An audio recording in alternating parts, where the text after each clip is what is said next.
Hi friends, today I am going to explain an American science fiction film called Avatar: The Way of Water. Spoilers ahead, watch out and take care. Over 10 years after the first human invasion on Pandora, chief of the Omaticaya clan Jake lives happily at peace with his wife Ney'tiri, and their kids, Ney'tiri, Loak, and Tuk are their biological children, but they've also adopted two. There's Kiri, who was born from Grace's comatose avatar, and Spider, a human boy. Spider had been born on the human military base during the invasion, and cryostasis hadn't been an option for a baby, so he couldn't be taken back to Earth with the others. Because he was raised by Jake and his family, Spider considers himself more Na'vi than human, but Ney'tiri is still wary of him because he's the son of the enemy. One evening, the family looks up to the sky and is devastated to discover that humans are returning to their planet, destroying everything on their path as if they hadn't learned their lesson. 1 year later, in one of the many human spaceships that are orbiting the planet, the army is transforming their soldiers' minds into newly hatched avatar bodies. One of them doesn't take his awakening well until he's explained what's going on. It's Colonel Quaritch, who died during the first invasion. New Quaritch watches a tape left by himself explaining they copied his memories into the system so he could be cloned after death, and now his mission is to get revenge on Jake for defeating them last time. Meanwhile, Jake and his clan warriors have organized a guerrilla operation to keep the humans from going far with their plans, mostly by attacking their supply lines. Most of them use traditional weapons and ride on mountain banshees, but as a former human, Jake still likes to take guns for his personal use and has adapted human communicators to be used among his family. During another very successful raid against the humans, Loak gets too cocky and disobeys Ney'tiri, jumping into battle to help his dad in order to prove himself. Ney'tiri goes after him, and this reckless action causes both kids to end up under fire when a human ship fights back. Loak jumps out of way just in time, but Ney'tiri gets hurt and Jake has to rescue him from a pile of debris. When they return home, Jake scolds his sons for their actions and grounds them. Ney'tiri tries to remind her husband not to be so hard on them because they're kids, but Jake he's afraid of losing them, so he needs to be strict to keep them safe. Sometime later, the siblings go visit Max, one of the few human scientists that betrayed the military and joined the Pandora defense team. He and his buddies have a small lab where they keep Grace's comatose body, and Kiri likes visiting her. She also likes to watch her video logs of when she was still in a human body. Kiri's siblings tease her for not knowing who her dad is, but Spider thinks maybe not knowing is for the best, because he hates the fact he's a spawn of the enemy. In the meantime, Quaritch and his team of avatars land on the new human base in Pandora, where they learn that, thanks to their new advances in technology, humans are settling down at triple the speed compared to a decade ago. Once they get properly armed, the team goes to explore the forest, where they find machine parts left from the last invasion, and Quaritch is shocked to see the reminders of his previous body. At the same time, all of Jake's kids, except for Ney'tiri, are in the area having some fun, but they immediately hide behind the plants when they see the enemy arrive. Loak lets his father know through the communicator and receives orders to leave quietly, but as soon as the siblings try to move, they're ambushed by Quaritch and his team. Quaritch immediately can tell these are Jake's kids because their fingers mark them as half-breed, but the biggest surprise is to see Spider, who turns out to be Quaritch's son. Since Quaritch and his team now have to wait to be picked up, this gives Jake and Ney'tiri the chance to approach them in the darkness after telling Ney'tiri not to interfere. Ney'tiri makes an animal-like sound to alert the children of her presence before she and Jake begin killing soldiers from the shadows, and the kids know to immediately bite their captors and run away. Quaritch recognizes Ney'tiri's arrows and taunts her to get her location, but Ney'tiri decides to join the fight just in time to save his mother. At that moment, a human ship arrives to pick up Quaritch's team, so Ney'tiri concentrates on reuniting with her children, not even thinking about finding Spider as well. This allows Quaritch to take the boy with him when he escapes. At the human base, Spider is put on an interrogation machine, but he withstands the pain and doesn't say a word. Quaritch tries the gentle approach instead, telling the kid he may have Quaritch's memories, but he's a different person that would love to bond with his son, effectively convincing Spider he may not be that bad after all. When the family returns home, Jake tells Ney'tiri they should go away. Ney'tiri refuses to leave her people behind, but Jake explains Quaritch wants specifically them, so it'll be safer for the clan without their presence. After Jake chooses a successor, the clan goes through the traditional ritual to pass off the chief mantle, and the family gets to leave for the Metkayina coast. Here, the local clans have adapted to the aquatic habitat and can stay longer underwater without breathing. When the family arrives, Chief Tonawari and his wife Ronald are wary of them because of their human blood and the possibility of the war following them here. But Jake swears they weren't followed, and since tradition demands shelter to be given to anyone in need, the family gets to stay. Tonawari asks his children to act as guides, and while his son Unung wants nothing to do with them, his daughter Rhea gladly shows them around. From then on, Jake's family works hard to adapt to the reef life, learning things like riding aquatic creatures called ilu and tricks to teach their bodies to be underwater for longer periods of time. It takes them a few tries to get it right, but to everyone's surprise, Kiri doesn't need to learn any extra tricks. She naturally can stay underwater all she wants, and she instantly develops a bond with all the creatures of the sea. Meanwhile, Quaritch's team begins taking Spider on their exploring missions, assigning him as their official interpreter. Spider also takes them to a nest of ekrans, dangerous flying creatures that can't be tamed by just anyone. Quaritch gives it a try anyway, confronting the creature to prove himself in combat and accidentally causing them both to fall off the cliff. The team thinks Quaritch is dead and they're ready to return to base, but at the moment, Quaritch makes a triumphant return by riding the tamed Ekran. Back on the reef, Kiri continues to bond with the sea, prompting Aonung and his friends to make fun of her for being a weirdo. Loak comes to her defense and Ney'tiri quickly follows him to try to keep things diplomatic, but Loak is too hot-headed and starts a fight anyway.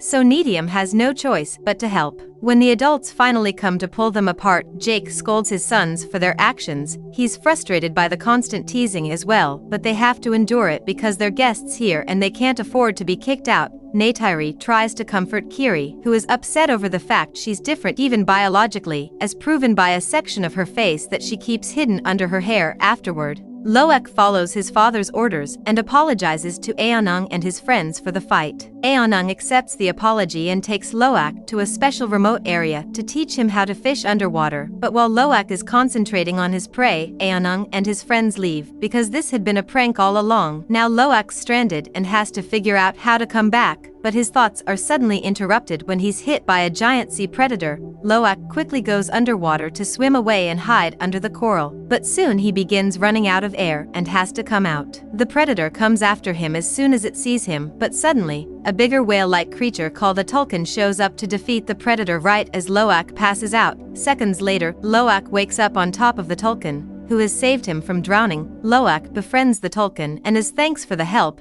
he removes a harpoon from its fin left by human whalers. Then the tulkun guides Loak back to the village, although it leaves before it can be seen. Loak reunites with his family and Tonawari tries to apologize for his son, but Loak lies and says it was all his idea. This gets him scolded by Jake again, who calls him the shame of the family. Afterward, Aonung wonders why Loak lied for him, and Loak explains he knows how much it hurts to disappoint your dad. The next day, Loak tells everyone about his adventure, and the locals realize that Loak met Payukan, a tulkun that went rogue. Everyone thinks it's a killer and they won't listen to Loak when he says Payukan's actually nice. A few hours later, Loak goes looking for Payukan and asks why it was made an outcast by its own family, but Payukan refuses to explain. While they swim together as friends, Rhea takes Kiri to their clan's Tree of Souls in order to connect her mind to it and meet Grace's spirit. After a warm hug, Kiri asks why she's different and who her father is, but before Grace can answer, the connection is lost because Kiri suddenly has a seizure.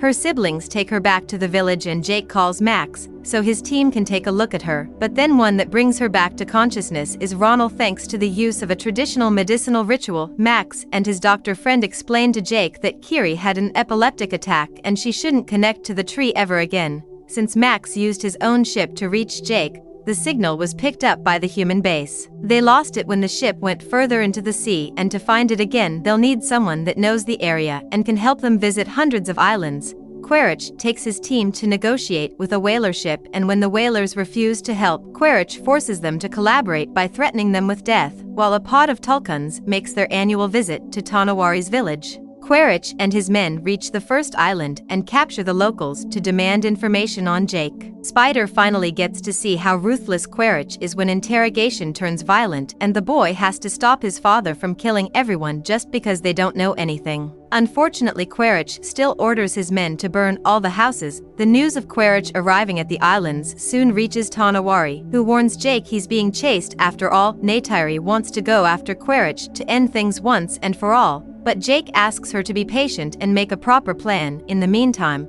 Loak goes to visit Payukan while his friends watch from the shadows to see if he's telling the truth. Loak wants to know why Payukan is an outcast, so the creature opens its mouth and Loak swims inside to connect his mind to Payukan's.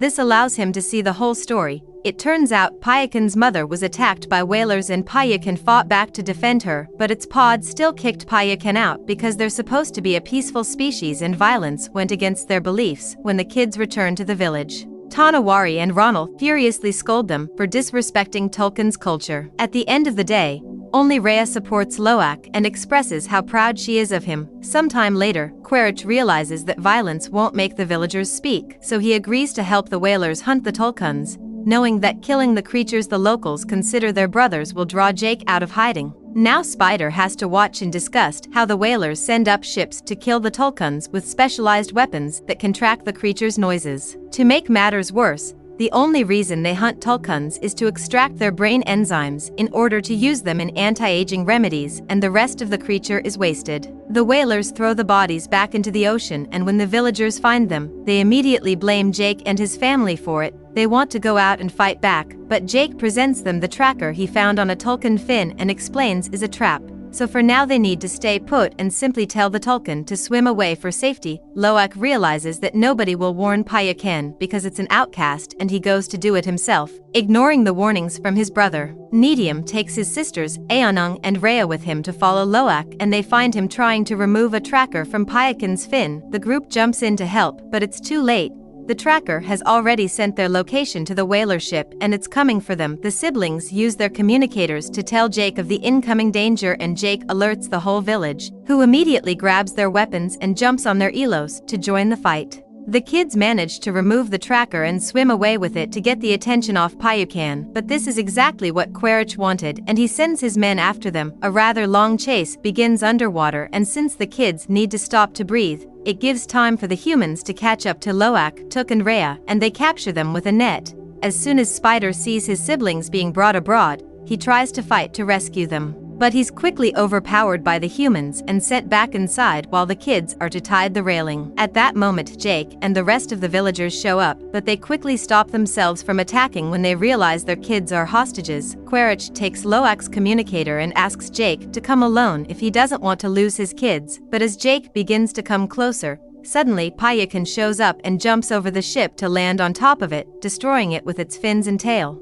It also keeps pushing away the soldiers because the bullets do nothing to it. Now the humans are distracted away from the kids. Jake calls the others to attack the ship and the whalers turn around their boats to attack Payukan with harpoons, causing it to return to the water. A fierce battle begins between Na'vi and humans, and the Na'vi quickly gain an advantage thanks to their creatures being able to move faster in the sky and hide underwater. Hiri uses her bond with the sea life to send the plants after the submarines, and when the main ship begins catching fire after a boat crashes against it, Spider takes advantage of his position inside to activate the fans and spread the fire all over the vessel. He also begins to destroy the control panel. The ship eventually comes to a stop and begins filling with water. Meanwhile Jake is going one-on-one against Quaritch. At first they use their weapons, but Jake runs out of bullets and sends his Ekran to attack Quaritch's, which causes both of them to fall into the sea. The whalers go after Payukan, shooting a harpoon with a steel rope at its end, but Payukan does another jump and uses that same rope to destroy the boat at the main ship. Ney'tiri finally manages to come aboard and free his people. The girls jump into the water, but Loak wants to rescue Spider, so Ney'tiri has to stay to help his brother. At that moment, one of the soldiers captures Kiri and brings her to the ship to tie her up as well. Thus Took convinces Rhea to return to rescue her. As soon as they reach the ship though,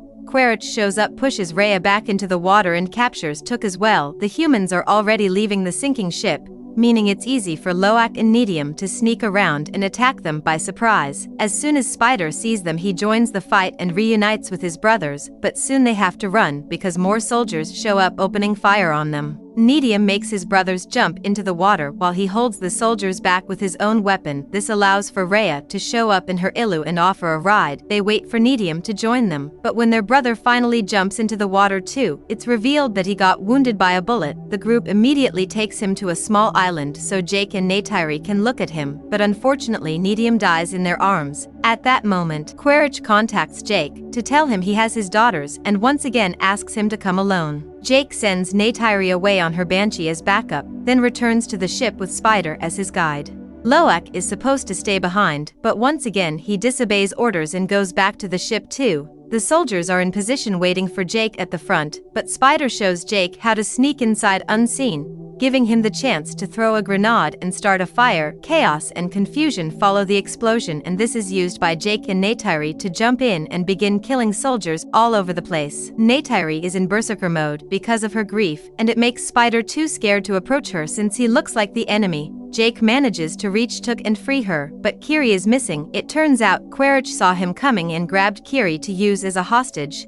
This makes Jake drop his weapons and Spider come out of hiding to beg for Kiri's life, prompting Ney'tiri to jump in as well to grab Spider as her own hostage. She wants to trade a child for a child, and when Quaritch at first says he doesn't care, Ney'tiri hurts Spider to prove she means it, causing Quaritch to release Kiri to save his son. Ney'tiri immediately takes all her children to the water to escape, but Jake decides to stay behind to fight Quaritch, otherwise he will return with backup while the men get into a fierce hand-to-hand battle. The sinking ship goes so deep that it begins turning around and traps Jake, Quaritch, Ney'tiri, and Took inside. Kiri and Spider manage to stay out, and when Loak shows up looking for his family, the three of them split to cover more ground. Kiri uses her bond with the sea creatures to use as guides to find Ney'tiri and Took, and these very same creatures are the ones to escort them out of the ship.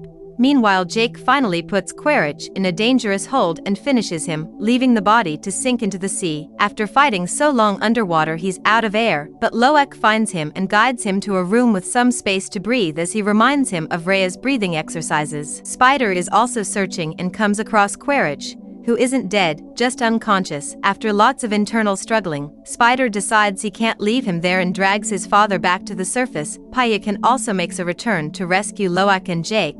This act of heroism finally makes Jake tell Loak he's proud of him, while the two of them reunite with Ney'tiri and the girls. Spider leaves Quaritch on an island and watches his Ekron come to the rescue. When Quaritch wakes up, he tries to make Spider escape with him, but Spider ignores him and jumps back into the water to reunite his family. Sometime later, the family gives Ney'tiri a burial following the traditions of Tanawari's clan. Once the ritual has been properly finished and Ney'tiri is one with nature, Jake and Ney'tiri connect their minds to the Tree of Souls. This way they get to visit Ney'tiri's soul one last time. And with this, the movie story ends here. Thanks for watching, and don't forget to subscribe my channel for more videos like this.